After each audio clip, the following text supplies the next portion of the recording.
বিশ্বকাপ ও Asian cup বাছাই পর্বে 6 জুন অস্ট্রেলিয়ার বিপক্ষে ঢাকায় খেলতে নামছে বাংলাদেশ দল।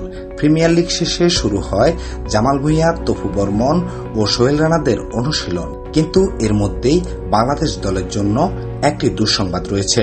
2 ফুটবলার হলুদ কার্ডের জন্য নিষেধাজ্ঞা পেয়ে সকারুজদের বিপক্ষে খেলতে পারবেন না। ডিফেন্ডার বিশ্বনাথ ঘোষ ও মিডফিল্ডার মজিবুর রহমান জনি আগের ম্যাচগুলোতে কার্ড দেখায় এই ম্যাচে দর্শক হয়ে থাকতে হবে তাদের। গত 26 মার্চ ফিলিস্তিন ম্যাচের আগে বাংলাদেশ কিংস অ্যারেনায় কোনো ম্যাচই হারেনি। ফিলিস্তিন কিংস অ্যারেনায় বাংলাদেশের সেই রেকর্ড ভেঙে দিলেও এখনও আত্মবিশ্বাসী সোহেল রানা। সোহেল রানা জানান, আমরা ফিলিস্তিনের বিপক্ষে হেরেছি একেবারেই শেষ মুহূর্তে সামান্য ভুলে। সারা ম্যাচেই আমরা ভালো পারফরমেন্স করেছি। কিংস অ্যারেনায় আমরা সেই পারফরমেন্সই প্রদর্শন করতে চাই। মিডফিল্ডার সোহেল রানার সঙ্গে একই সুর মিলিয়েছেন ডিফেন্ডার তপু বর্মনও। তিনি জানান, অবশ্যই আমরা হোম ম্যাচের সমর্থক এবং মাঠ সবকিছুই আমাদের পক্ষেই পাব। সেটা কাজে লাগিয়ে ভালো কিছু করতে চাই। 2026 বিশ্বকাপে বাংলাদেশের যাত্রা শুরু হয়েছিল মেলবোর্নে অস্ট্রেলিয়া ম্যাচ দিয়ে। অ্যাওয়ে ম্যাচে বাংলাদেশ 0-7 গোলে হেরেছিল। হোম ম্যাচে একটু প্রতিদ্বন্দ্বিতা করার আভাস বাংলাদেশের। অস্ট্রেলিয়ার আবহাওয়া ছিল ঠান্ডা এবং বাতাসও ছিল প্রচুর, যা আমাদের জন্য কষ্টকর ছিল।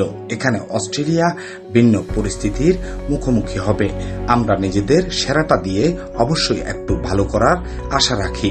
হ্যাভিয়ার ক্যাব্রেরা 2 ম্যাচের জন্য 26 জন খেলোয়াড়কে ডেকেছেন দলে। 3 জন গোলরক্ষকের মধ্যে নেই আনিসুর রহমান জিকু। এ নিয়ে তপু বর্মন জানান, নিঃসন্দেহে জিকু গত 4-5 বছরে দেশের অন্যতম সেরা গোলরক্ষক। জাতীয় দল এমন একটি জায়গা, সেখানে পারফরমেন্স করেই থাকতে হবে। এখন যারা এসেছে তারা সবাই যোগ্যতা দিয়েই দলে এসেছে। 6 জুন কিংস অ্যারেনায় বাংলাদেশ অস্ট্রেলিয়া মুখোমুখি হবে।